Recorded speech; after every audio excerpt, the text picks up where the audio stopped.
Olá pessoal, sejam muito bem-vindos a mais uma programação virtual. Yeah!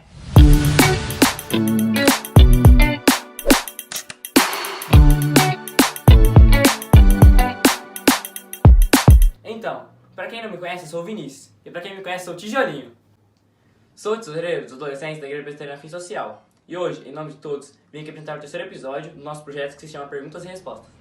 Só lembrando que nessa primeira temporada nós teremos 4 episódios. O primeiro aconteceu no dia 18 de julho, no sábado, com o Guilherme Amarim. O segundo aconteceu na sexta-feira, dia 24 de julho, com o reverendo Vitor Giovanni. E esse que você está assistindo agora, obviamente, é o terceiro episódio. E para saber a data e mais informações sobre o nosso próximo episódio, fique atento no nosso Instagram, @upafimsocial. No vídeo de hoje, vamos falar sobre o tema salvação. E para falar desse tema com a gente, vamos contar com a presença do Arthur da Paz, um missionário lá da Palavra da Vida. Então, sem mais enrolações, vou pedir para Amanda fazer uma oração para a gente começar. Então vamos orar? Senhor meu Deus, ó Pai, obrigada por mais um dia, obrigado por mais uma programação virtual. Esteja abençoando o Arthur, que vai ministrar a palavra. Esteja nos abençoando também, ó Pai, para que a palavra entre nos nossos corações e faça morada. Em nome de Jesus, amém. Amém.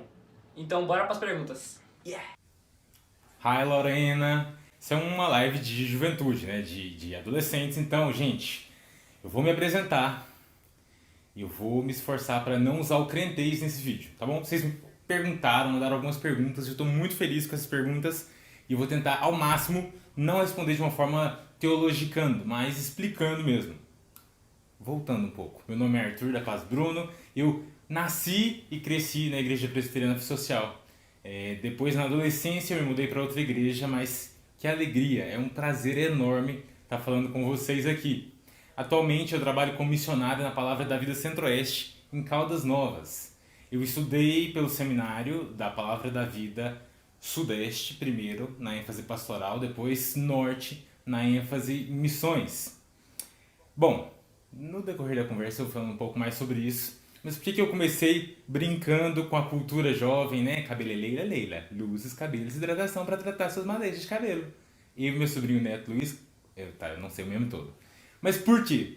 Porque, galera, o mais importante quando você assiste um vídeo no YouTube, mesmo que seja de um canal de uma igreja, é que você saia entendendo.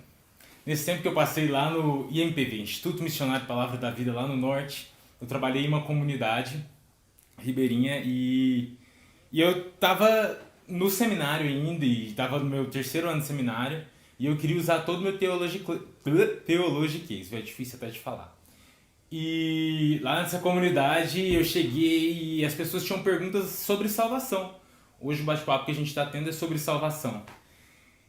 E eu peguei e falei, cara, eu vou falar sobre muita coisa. Eu vou falar sobre união hipostática, eu vou falar sobre propiciação, sobre sacrifício vicário e tudo mais. E sim, eu tinha que falar mesmo. Mas teve um dia que um chefe de família, de uma das famílias que a gente fazia discipulado lá, Evanderson, o nome dele, ele chegou e falou assim, missionário, vocês falam umas coisas tão bonitas, é bonito demais o que vocês falam. Nossa, entender assim, eu não entendo nada, mas é muito bonito o jeito que vocês falam. Então, galera, eu não tô aqui pra falar bonito, tá bom? Eu tô aqui pra falar e a gente entender sobre um assunto tão importante que é a salvação, tá bom? Se tiver alguma questão que eu paro e falo assim, cara, eu sou jovem, e eu falo assim, cara, eu não tenho total certeza sobre essa resposta, a gente vai pesquisar junto, show? Então vamos lá. Me mandaram aqui uma lista de perguntinhas e já começa bem. Quando nós morremos, nós vamos direto para o céu ou nós dormimos? Tá, vamos começar aí. O que é a morte? A morte é a separação entre corpo e espírito, né? O corpo e a alma. Então, quando você morre, o seu corpo físico morre, mas o que acontece com a sua alma? Para onde é que seu espírito vai? Sobe, fica na terra, fica dormindo, esperando uma solução. Bom, abre comigo aí, se tiver com a sua Bíblia, abre lá em 2 Coríntios, versículo 5, capítulo 5, versículo 8. 2 Coríntios 5, 8. Lá está escrito assim: entretanto, estamos em plena confiança, preferindo deixar o corpo e habitar com o Senhor. Gente, dentro desse processo, tá, você morreu, seu corpo físico morreu, Por que eu li esse texto? Ele está falando aqui, nós preferindo deixar o nosso corpo físico e habitar em espírito com o Senhor. Quando você morre, olha o processo. Morreu, o corpo lá, que veio do pó, faz o quê? Volta ao pó. E o espírito, ele vai já imediatamente. Você morreu, seu corpo foi para o pó, o seu espírito vai imediatamente ali ser aperfeiçoado e vai para junto do Pai. Você não vai gozar de todas as bem-aventuranças ainda. Por quê? Porque você espera o dia do juízo final, onde o seu corpo vai ser ressurreto e agora com o seu corpo e espírito glorificados e santificados, a gente vai reinar com Cristo nas alturas. Eu disse que eu não ia usar autologias e já ficou difícil, né? Pega algumas histórias. Por exemplo, o rico e o Lázaro. Quando a história ali mostra muito bem que um está no céu e outro no inferno. Mas o juízo final ainda não aconteceu. Você pode me dizer, tá, mas calma, você está pegando uma parábola. Tá, parábolas contam histórias, mas elas também podem nos exemplificar fatos. Se você pegar então Lucas 16 com Rico e Lázaro, você vê uma história ali de duas pessoas que tinham morrido e não tinha chegado o juízo final, que ainda não chegou, e já estavam no céu e no inferno. Se você vê esse texto de 2 Coríntios, né, falando, olha, a gente queria mesmo era que o nosso espírito fosse para junto do Pai. Se você pegar o ladrão da cruz, Jesus vira para ele e fala, hoje mesmo você vai estar comigo no paraíso. Hoje mesmo. Hoje mesmo que o Senhor fala, Jesus, é no juízo final? Não. Hoje mesmo você vai estar comigo no paraíso. Se você pegar Apocalipse capítulo 6, versículos 9 a 10, você vai ver ali a descrição de pessoas virando e falando, Senhor, quando é que aquelas pessoas que nos perseguiram, que nos maltrataram, elas vão ter a devida paga? Ali está falando dos mártires, né? Daqueles que sofreram pelo Evangelho, que viveram uma vida de devoção e morreram por causa dessa vida de devoção a Cristo. E eles estão perguntando quando é que essas pessoas vão receber a paga. Calma, mas como é que eles estão diante do Pai, perguntando, sendo que o corpo que o espírito dele está dormindo, ou está esperando o juízo final? Não, ele morreu, o seu espírito já foi ali glorificado e ele foi para junto do Pai. Depois, no juízo final, o corpo vai ser ressurreto. E agora, em uma união, corpo e espírito, nós reinaremos com Cristo nas alturas, tá bom? A exemplo disso também a gente pode pegar Estevão, em Atos 7, que ele está à beira da morte ali e fala, eis que vejo o Filho do Homem de pé. Então ele vê a Cristo ali. Bom, próxima pergunta. Ficou explicado? Tem como vocês me responderem, né? Mas se não ficou, fala comigo que eu explico nos comentários, qualquer coisa, tá bom? Mas é isso. Morreu, corpo vai para a terra. Espírito vai já com Deus nas alturas. Quando, no juízo final, esse corpo for ressurreto, os dois se conectam novamente. Aí sim, a gente vai gozar plenamente das bem-aventuranças. Show? Próxima pergunta. Tomara que seja um pouco mais fácil. O que é o juízo final? Eu fico empolgadíssimo falando sobre o juízo final. Porque assim, existem duas visões. Existem aqueles que pegam o juízo final e pegam todos os profetas do Antigo Testamento e aquelas histórias e falam do grande e temível dia do Senhor. Do dia em que haverá choro e ranger de dentes. Do dia em que haverá pranto. Do dia em que o gafanhoto vai vir e destruir tudo. É real. O dia do juízo final é um dia de choro e ranger de dentes para aquele que não conheceu a Cristo como seu único e suficiente Salvador. Realmente é um dia de pranto. Realmente é um dia de dor para aqueles que serão condenados. Mas, para aqueles que conhecem a Cristo, e por isso eu fico empolgadíssimo, esse é um dia de consumação. Esse é um dia de finalizar. Esse é um dia em que nós iremos agora, com corpos ressurretos, plenamente habitar nos ares com Cristo, habitar nos céus com Cristo. Gente, eu acho muito bonito pensar no juízo final por dois motivos maiores, assim, no meu coração. O primeiro é pensar que vai ser um lugar onde Eu acho muito bonito pensar que o céu é um lugar onde rico e pobre cearão na mesa do rei. Onde o pecado não vai mais afetar as nossas vidas de tal forma que existam crueldades, de tal forma que exista dor, morte, sofrimento, desigualdades. E o juízo final é um lugar em que não vai ter o juízo do médico, o juízo da doméstica, o juízo do juiz federal que dá carteirada e o juiz do pedreiro. Não, não. Todos iguais perante o juízo final. Final por quê? Porque não tem mais aonde recorrer. Não tem instância superior. Não tem como você apelar para o STF. Não, não. É o final. Quem até ali não tiver conhecido a Jesus como o único e suficiente Salvador, não tem para onde ir. Mas quem conheceu a Cristo vai ver que alegria. Pessoas de todas as nações, todos os povos, tribos, raças. Agora, conhecendo a Cristo, sendo colocados justos. O preço da sua dívida, o preço do pecado foi pago por Jesus. Você não deve mais nada. Esse é o momento, Apocalipse fala que todo joelho se dobrará, toda língua confessará. Jesus é o Senhor, Jesus é o Salvador. E olha, não sei quem está assistindo esse vídeo, no dia do juízo final, se você não conhece a Cristo, ainda assim você vai se curvar diante do Cordeiro. A Bíblia fala que aqueles que não se curvarem por crer, por amor, vão se curvar pela dor. Vão se curvar por ver a grandiosidade desse Deus.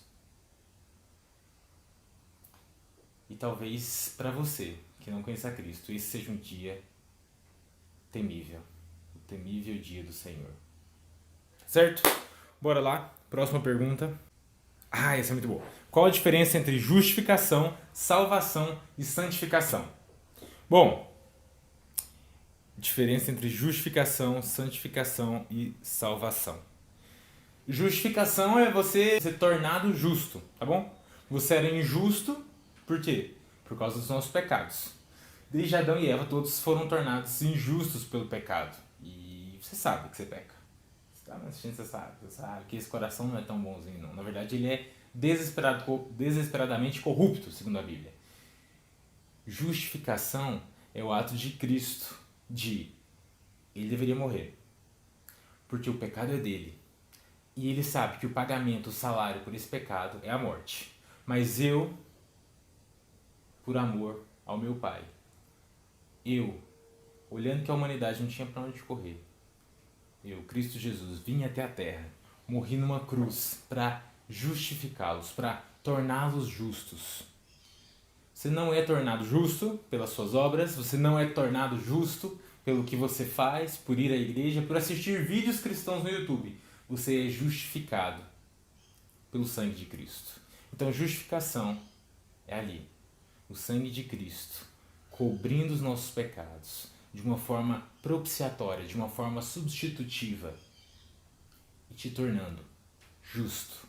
Não em você, não nas suas boas obras. Justo nele. Tá certo? Salvação. Bom, é interessante, porque a salvação é igual na primeira pergunta, quando falou o Espírito ele já vai e ele já é glorificado, ele fica com Deus esperando, o corpo também vai ser ressurreto. Mas então ele já goza do céu em sua plenitude? Não, ele já está ali com Deus, mas em sua plenitude vai ser quando ele estiver com o corpo glorificado também. A salvação, ela acontece quando Cristo te encontra. Quando você consegue reconhecer que Jesus é seu único e suficiente Salvador. E quando ele começa a reinar em você, a habitar em você. Junto com essa salvação, eu creio que Jesus é o Filho de Deus que tira o pecado do mundo. Começa a habitar em nós o Espírito Santo. Deus vivendo em nós. Nos ajudando no próximo processo que a gente vai falar, que é o de santificação. Mas o ato da salvação, a gente precisa começar a pensar nele muito mais como algo que acontece. Você é salvo por Cristo e agora salvo, você já reina com Cristo. Agora salvo, você já começa a desfrutar dessa vida eterna. Em sua plenitude? Não. Mas a santificação já é uma preparação para aqueles que vão reinar com Cristo em um céu santo. Não sei se eu já entrei na terceira, mas não sei se ficou claro já a terceira, mas a terceira é um processo a partir daí. Tudo bem, Jesus morreu por mim e trouxe a justificação. Eu fui tornado justo. Eu fui salvo por Ele quando Ele me encontrou, quando Ele me chamou e quando eu o reconheci como meu Salvador. Agora começa um processo de santificação. Esse Espírito Santo que habita em mim, ele vai me ajudar agora a viver de acordo com aquilo que eu creio. Só um minuto, Saulo, o cachorro está comendo seu tênis. Eu acho. Não precisa cortar isso não, porque realmente o cachorro está comendo tênis. Então a santificação é o processo que começa a partir daí, a partir da salvação. Então, eu ler as escrituras, entender, ouvir o que Deus tem a dizer para mim. Eu orar, eu falar com Deus. Eu ir à igreja, eu congregar, eu ter comunhão, eu viver junto com outros cristãos na igreja. Tudo isso faz parte do processo de santificação. Luta contra pecados, processo de santificação. Então, assim como Paulo falando, olha, o que eu sei que eu devo fazer, isso eu não faço, mas o que eu não quero eu faço.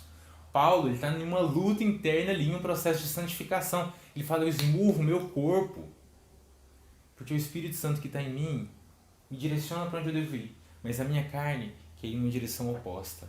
Então a santificação é essa luta contra o mundo, contra a carne, contra o diabo. A santificação é você se tornar mais parecido com Cristo. E eu quero fazer um adendo aqui para você que acha que está fracassando no processo de santificação. Eu gosto muito de pensar na santificação como uma espiral. Já viu espiral igual de caderno ali? Ou de um tornado, de um redemoinho. Pois é, a santificação, por que eu gosto de ver ela como espiral? Porque existem dias que você tem mais dificuldade. Existem pecados que você está lutando, você teve uma queda. Então, pensa na espiral. Você está lutando contra o pecado, se tornando mais parecido com Cristo, mas você teve uma queda. Levanta e começa a lutar de novo. Lutar, outra queda. A questão é a seguinte, se a sua espiral de santificação ela está na descendente, você está, na verdade, caindo. Aí você tem um problema. Agora, se ela está na ascendente, é porque você tem guerreado contra o seu corpo, guerreado contra o pecado, e continue assim. Não jogue tudo fora pensando, cara, eu caí. Não. O Espírito Santo vai te fortalecer. Levanta. Se você estiver tendo dificuldade nessa espiral ascendente, pede ajuda. Fala com o líder de adolescentes, fala com seu pastor. Desculpa, eu me empolgo e começo a pregar. Vamos lá, é para responder perguntas, né? Próxima pergunta. Onde se aplica a predestinação em 1 Timóteo 2, 3 e 4? A pessoa que fez essa pergunta queria fazer uma pequena brincadeirinha aí com a gente, né? Vai fazer o seguinte, abre sua Bíblia aí, não dá pra gente comentar um texto sem ler o texto, né? Eu acho que esse já é um bom lugar de onde a gente partir. Gente, não dá pra gente comentar um texto sem ler o texto. Vai lá, 1 Timóteo capítulo 2. 1 Timóteo, capítulo 2, versículos 3 e 4. Lá nós lemos assim, ó. Isso é bom e aceitável diante de Deus, nosso Salvador, o qual deseja que todos os homens sejam salvos e cheguem ao pleno conhecimento da verdade. Cadê a predestinação aí? E ainda existe um versículo que fala que se nós orarmos de acordo com a sua vontade, com a vontade de Deus, Ele nos ouve.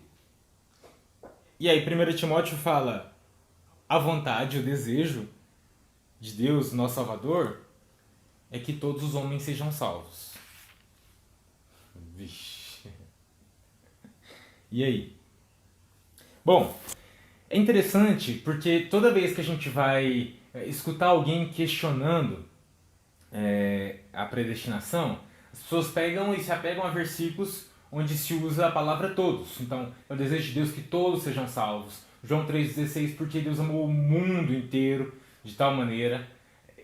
Tá, mas qual é essa concepção, essa noção do todo. Se você voltar 2 versículos aí rapidinho, volta comigo, 1 e o 2. 1 Timóteo 2, 1 e 2. Você vai ler assim: Antes de tudo, pois, exorto que se utilize a prática de súplicas, orações, intercessões, ações de graça em favor de todos os homens, em favor dos reis, em favor de todos os que se acham investidos de autoridade, para que vivamos vida tranquila, mansa e aceitável diante do nosso Deus. Certo? Gente, é a vontade de Deus que todos sejam salvos? Sim. E pastor, calma.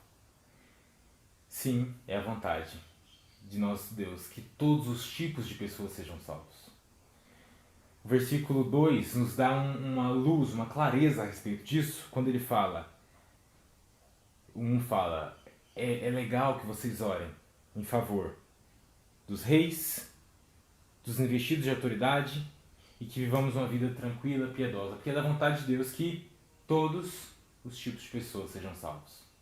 Todos os reis, todos os investidos de autoridade, todos os servos, é da vontade de Deus que todos sejam salvos. Isso não é tanto quantitativo, mas é uma forma de falar. Deus não faz acepção de pessoas. O todos aqui não está generalizando, mas está tirando a possibilidade de individualizar. Todos os tipos de pessoas serão salvos pelo nosso Deus. Tá certo? E fiz claro. É uma pergunta meio pegadinha aí. Mas, inclusive, é uma visão difícil, porque vai entrar ali naquela questão da extensão do sacrifício de Jesus.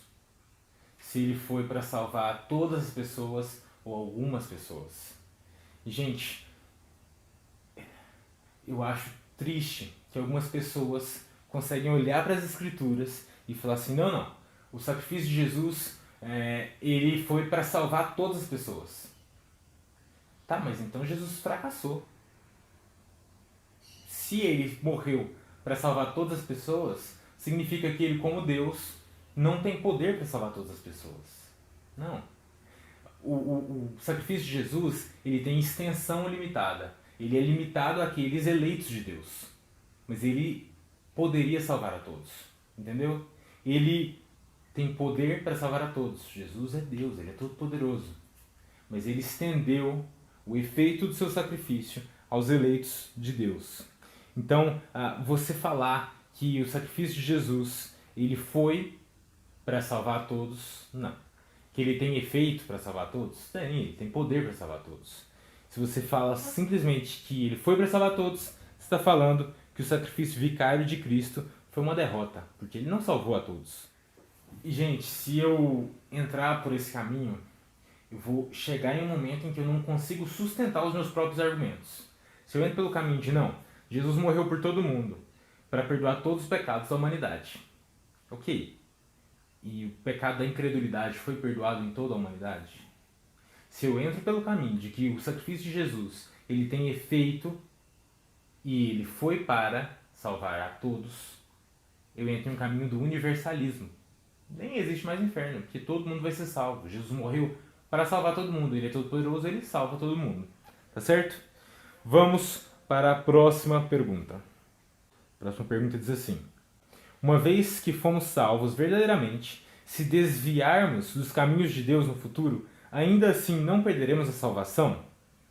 Gente, a questão aqui é que a salvação é uma obra exclusiva de Deus, não é mérito seu. Deus te salvou. De agora em diante, agora salvo. O que acontece? João 6,37 fala: todo que o Pai me dá virá a mim, e todo que vem a mim, de maneira nenhuma eu lançarei fora. De maneira nenhuma eu lançarei fora. E a Bíblia ainda fala pra gente: eu estou convencido de que nem a morte, nem a vida, nem anjos, nem demônios, nem qualquer potestade ou principado, nem coisas do presente, nem do porvir, do futuro, nem poderes, nem alturas, nem profundidade, nem qualquer outra coisa vai poder nos separar do amor de Cristo. Gente, você foi alcançado pelo amor de Cristo. nada pode te separar desse amor de Cristo, segundo Romanos 8, 38 e 39. Estou lendo uns textinhos aqui. Romanos 8, 30 vem mostrar, inclusive, que aquele que nos chamou, esse também justificou. E aos que justificou, a esses também glorificou. Então, aquele que chama, justifica e glorifica.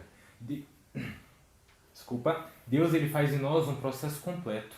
Não é só santificação. Não é só salvação, mas é salvação, santificação, glorificação. Bom, sabendo que Deus faz uma obra completa em nós, sabendo que aqueles a quem Ele predestinou serão salvos, o que eu faço com aquele meu amigo que conheceu a Cristo, depois de uns anos ele se desviou e agora ele vive entregue ao pecado?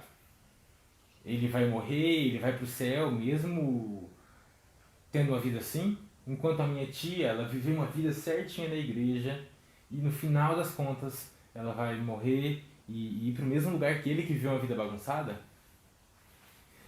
Gente, existe dois problemas nessa afirmação. O primeiro é a gente pensar que a gente merece o céu. Então, mas ele fez tanto, ele viveu uma vida tão pura. Amém. E isso é alegre para ele também. Ele já estava experimentando a eternidade aqui. Não é de nós. Não vem por nós. O ladrão da cruz não fez boas ações, mas ele foi salvo. Tá bom? Então, primeira coisa que a gente precisa cair por terra. A sua tia, que faz tudo certinho, não é melhor do que o ladrão da cruz que se converte no último minuto. Porque a sua tia e o ladrão mereciam o inferno. Eles foram salvos pela graça e não por eles mesmos. Tá bom? Segunda coisa, a Bíblia fala que existem dois caminhos possíveis, né? O primeiro deles é o caminho do arrependimento. A pessoa conhece a Cristo e a santificação começa, mas de repente essa espiral começa a ficar na descendente, não na ascendente. E ele começa não a conhecer mais a Cristo, mas a virar as costas para Cristo. E ele vai caminhando para a sua própria destruição. Mas a Bíblia fala que existe um caminho. O caminho do arrependimento. O Espírito Santo tocar de tal forma que ele volta àquele primeiro amor. Volta a conhecer a Cristo. Volta a crescer na sua espiral de santificação.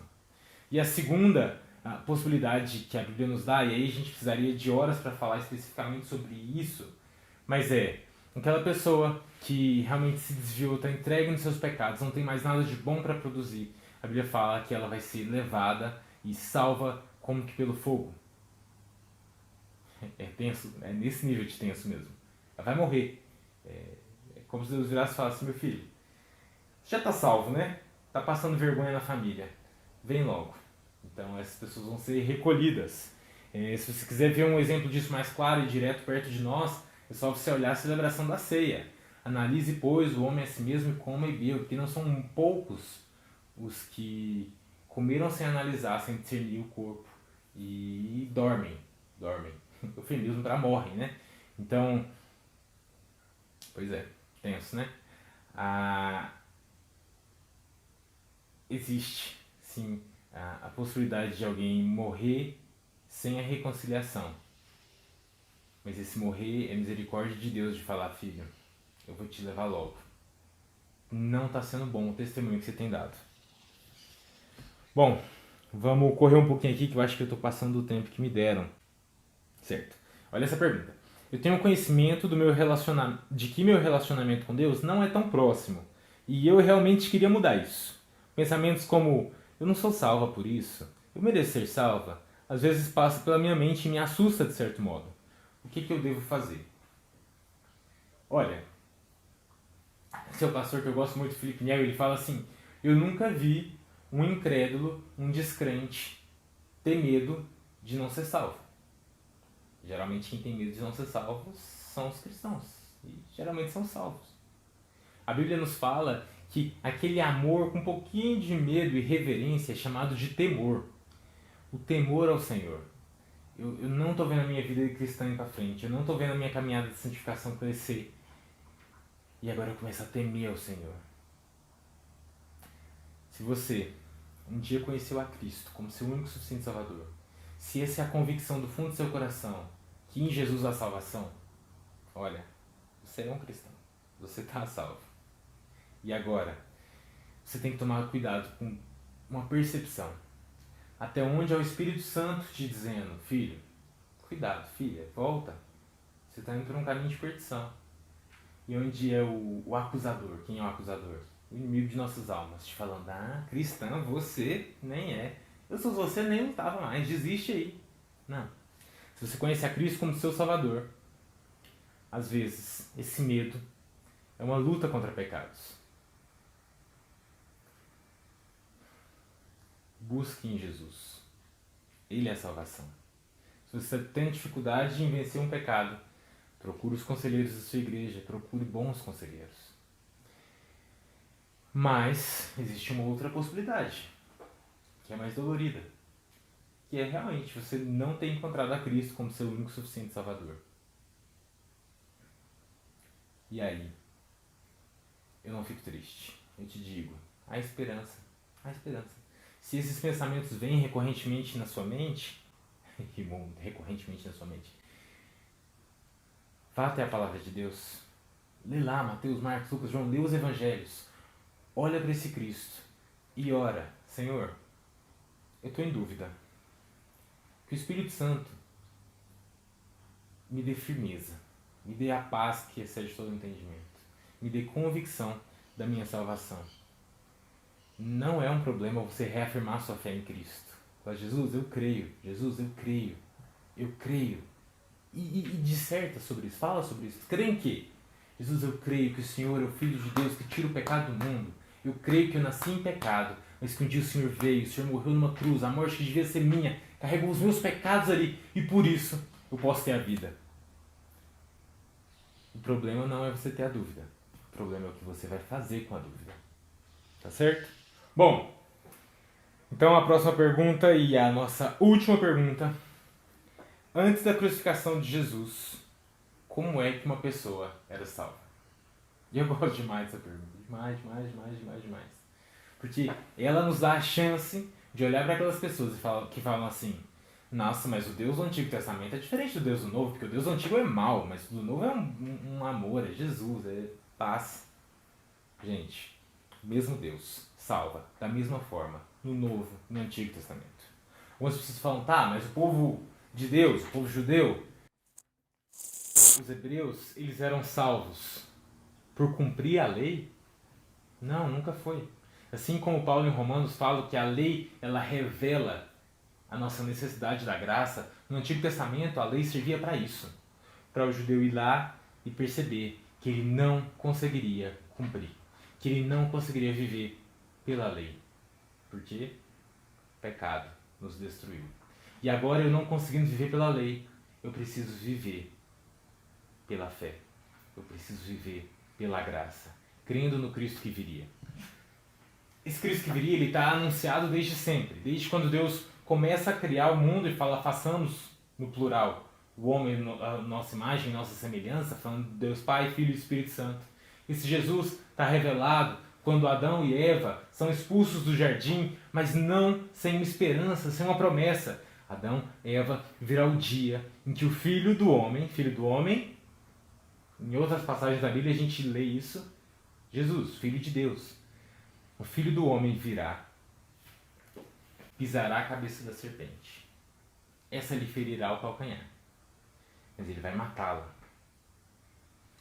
Gente, Jesus ele é anunciado e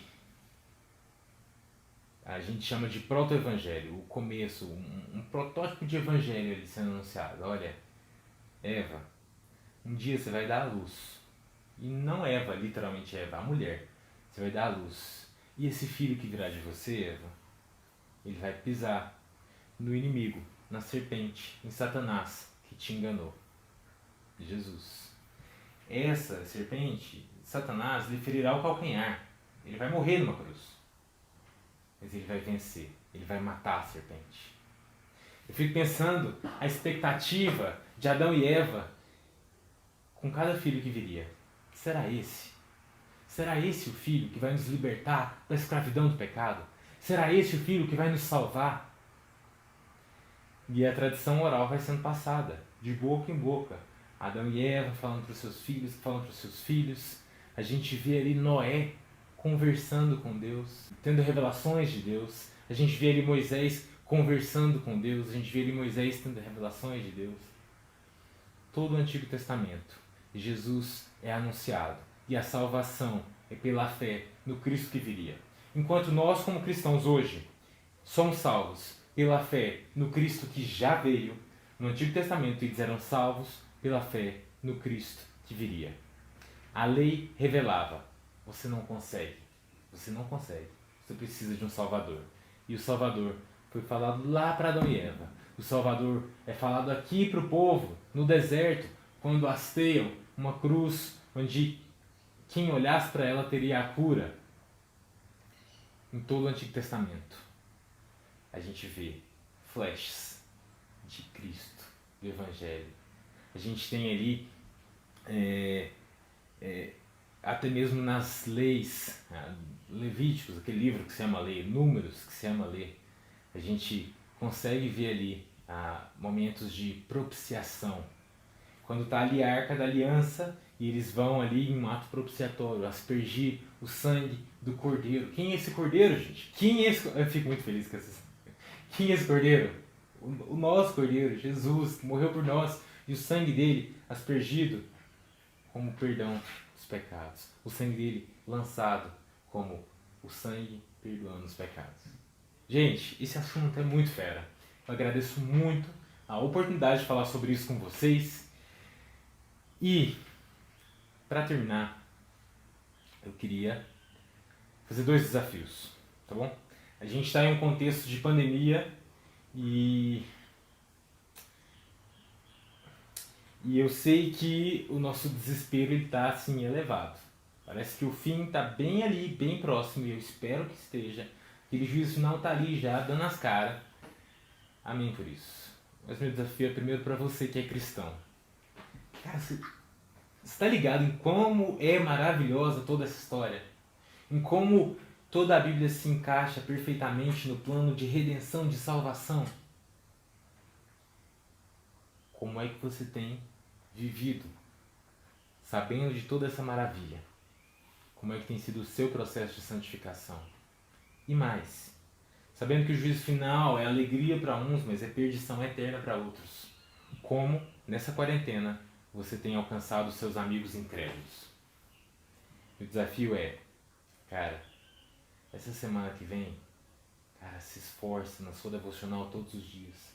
Se esforça para buscar Deus todos os dias. É um Deus fiel, sim. Eu vou esperar essa mosca sair. Acho que ela não vai sair. Não. Vou ter que conviver com ela. Essa semana, foca na sua vida devocional. Deus te salvou? Sim. Você vai perder sua salvação? Não. Você não vai perder sua salvação. Mas, olha quão gracioso é o nosso Deus. Olha quão maravilhoso Ele é. Ele merece a nossa gratidão. Nós temos uma dívida de gratidão com Ele. Gente, quanto à pregação do Evangelho, que conhecer muito acerca de Deus não te leve a pensar que você não precisa pregar o Evangelho. Você não sabe quem são os eleitos de Deus e foi dada a você a ordem de ir pregar o Evangelho. Manda uma mensagem, grava um vídeo, faz uma ligação por vídeo. Ora por aqueles que sabem que estão caminhando para a perdição. E agora, para você que está assistindo esse vídeo, você não conhece a Cristo como Salvador, poderia muito bem fazer um discurso bem raso, bem água com açúcar e te falar: calma, esse negócio de inferno é meio exagerado. Mas sabe quem mais falou em todo o Novo Testamento sobre o inferno? Sobre um lugar de condenação? Jesus Cristo. Meu caro, se você escutou toda essa história hoje e você está sentindo: Senhor, eu quero conhecer a Jesus como meu único e suficiente Salvador, eu queria te convidar a comentar aqui, a procurar algum dos líderes ou até me procurar. Eu te desafio a procurar na Bíblia, a Palavra de Deus, Cara, tenta começar a ler o Novo Testamento, a palavra de Deus tem poder. Mas eu quero te convidar também. Se você escutou hoje todo esse bate-papo sobre salvação e falou, Senhor, eu creio que Jesus é o Filho de Deus. Eu quero um dia estar no céu. Eu quero no juízo final poder me curvar, dobrar o meu joelho, não porque ele foi quebrado, mas porque eu amo esse Deus. Eu queria te convidar a reconhecer. Senhor, eu reconheço que eu sou pecador. Eu preciso de Jesus. Eu preciso da graça. Me salva. Gente, é isso. Que as misericórdias do Senhor continuem a ser renovadas sobre as nossas vidas a cada manhã. Que a sua graça continue superabundante. E que a sua justiça continue a ser aplacada pelo seu amor. Tá bom? Valeu, galera! Então, esse foi o nosso Perguntas e Respostas com o tema Salvação. Agradecemos muito o Arthur por ter participado, que Deus te abençoe grandemente. Valeu mesmo, cara, por ter topado participar, e que sabe que você pode contar conosco, seja em oração ou coisa qualquer. Antes de encerrar, vamos fazer uma oração. Oremos. Senhor, Deus eterno, Pai, Deus, obrigado, Senhor, por mais esse dia, Pai. Obrigado, Senhor, que eu tenho abençoado sempre, Deus nos guiando, Pai, nos protegendo nesse momento difícil, Pai. Que o Senhor venha abençoar o Arthur, ó Pai, que como missionário, ó Pai, se eu trabalho não, trabalho faço, ó Pai. Que o Senhor venha guiar os seus passos sempre, Deus. Abençoe também, Senhor, aqueles que estão assistindo agora a programação, ó Pai. Que o Senhor venha proteger os seus servos, ó Pai, neste momento, ó Pai. E que a palavra, Senhor, possa ter chegado em seus corações, ó Deus. Em nome de Jesus, ó Pai. Amém. Muito obrigado pela sua companhia até aqui. Que Deus abençoe. Fica atento no nosso Instagram, pois semana que vem tem o último episódio do nosso Perguntas e Respostas.